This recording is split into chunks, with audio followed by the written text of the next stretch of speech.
have to say this feels very much the same kind of vibe. I'm getting the same kind of vibe, especially with the Aaron Paul character. It seems like a continuation with the martial arts and his droll deadpan delivery. I just love the way he comes across. Did you learn from that, from the Art of Self-Defense to this, to carry on that same kind of vibe?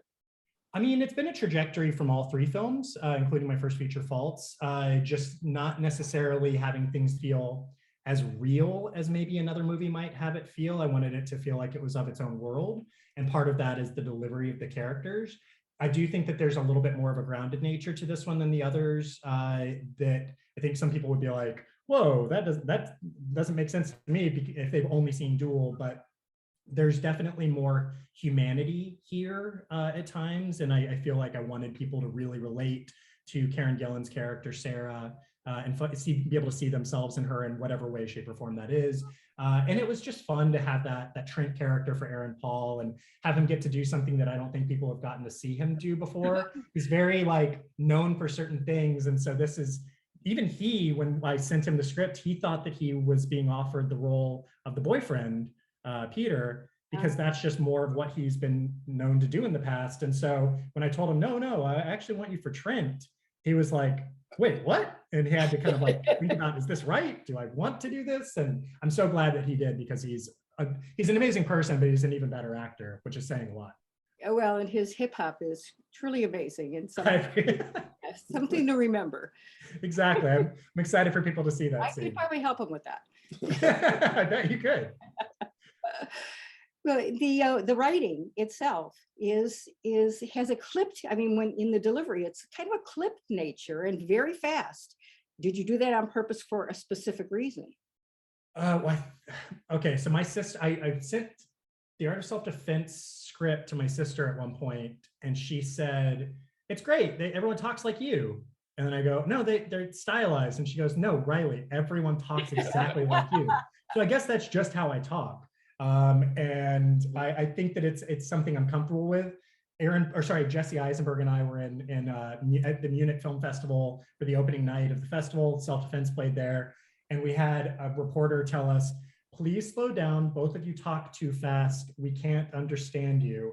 And I think having us side by side, it was just like probably the fastest dialogue you've ever heard, like we're in a Sorkin film or something. But no, I think I like there to be a deliberate nature to dialogue. And again, going into that whole realm of slightly stylized, I like that people can kind of talk as if they've written out their thoughts, because they're not just coming up with it on the spot. It's almost like it's something they've gotten to sit with and think about. And it doesn't work for every project, but for my stuff, it tends to be fun. Can we talk about the challenge of shooting Karen Gillan as herself and as her double? Let's talk about it. You do that? Yeah, we shot, I mean, technically speaking, we shot with the motion control rigs, Techno Dolly and Techno Crane, so that we could mimic the exact movement. Anytime she's on camera with herself and the frame is still, that's easy. You just keep the camera in one spot, you cut the frame in half, you've got her on both sides, boom. But I really wanted the camera to move and have there be a sense of motion and immersiveness. So a lot of the times when you see her on camera, she's actually walking and talking with her clone or vice versa. And so the way that you do that is with these cameras that are able, or these machines that are able to do the exact same thing to the pixel every single time. So it just like runs it back, the computer plays it back. And it's great, but it's also a challenge, and you have to really be on top of your game. And Karen, every time she would finish one side of it, we would say, that's the take we're gonna use.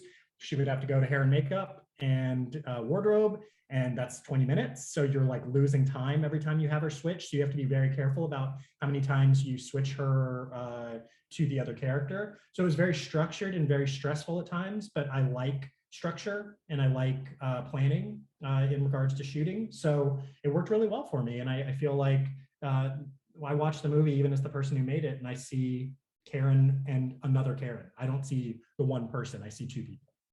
Did she ever forget who she was in the different, I mean, did the wardrobe do it for her, or did she ever start doing the wrong dialogue in the wrong time?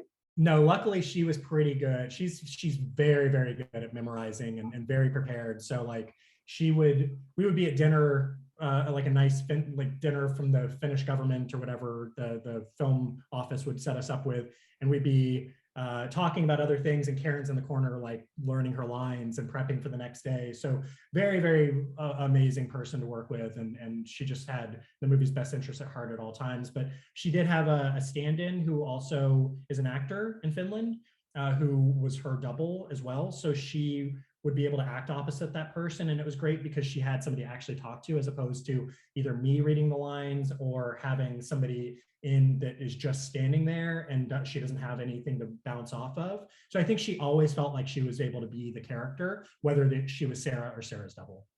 Karen had so much to deal with as the original, especially dealing with the fact that her family rejected her for her double.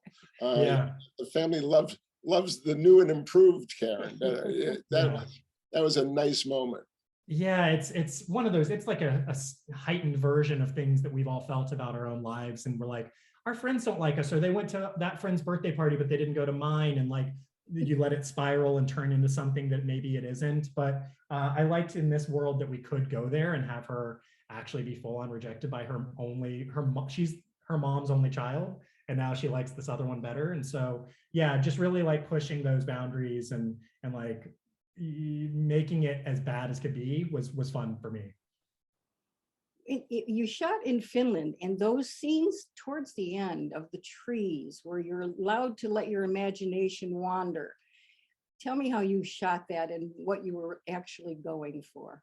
Yeah, I mean, Finland was just such a beautiful place to shoot. I hope I get to go back soon, whether it's with the movie or on my own. But yeah, the specific wood scenes near the end of the movie were very, very important. And my cinematographer and I were going on these location scouts, and he knows me very well. He shot all of my movies so far, and we would end up in this place, and I'd be like, I think I can make this work. And Mike, my DP, would be like, no, it's not magical enough. Like, we really got to find the right spot.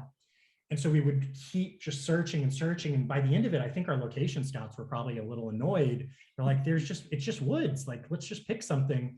And then we ended up on the location that we ended up shooting in for that like last sequence. And in this one sort of triangle of like where all these parts of the woods met up, we had very different feelings for all these different sections.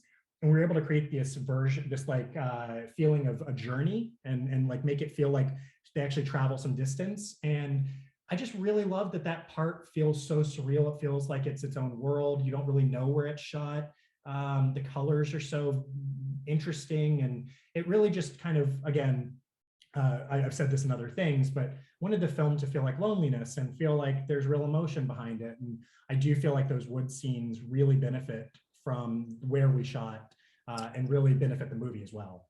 I know we're just about out of time, but I found it very interesting that you placed her in. Was this in the script originally? That you placed the car in a rotary in a rotary to have her stop with all the cars going around her? Was that something you found on the location, or was that originally in the script? Yeah, the original script, it isn't that, but once I saw that location, I was like, we gotta use, this is the end of the movie now. So it's the same thing, only now there's this roundabout.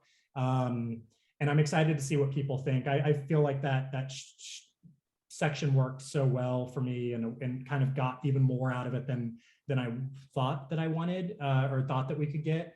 And it was really great when one of my producers saw that when he saw the first cut of it. And he was just like, I liked it in the script, but I just love it in the movie. So yeah, I'm very fortunate that we got that location. Tampere hooked us up. Anything that we needed, Tampere, Finland just had our backs, and I'm eternally grateful to them for letting us shoot there. Wow. Was there anything in the comedy that cracked you up as it was being shot? I mean, always.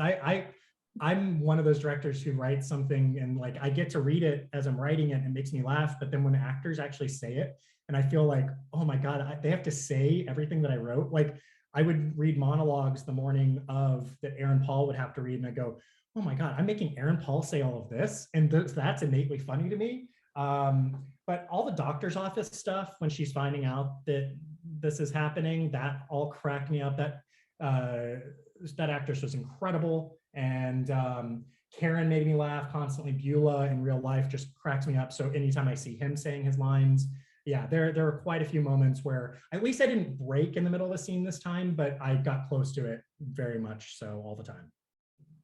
Well, I know we're out of time, so thank you so much for the time.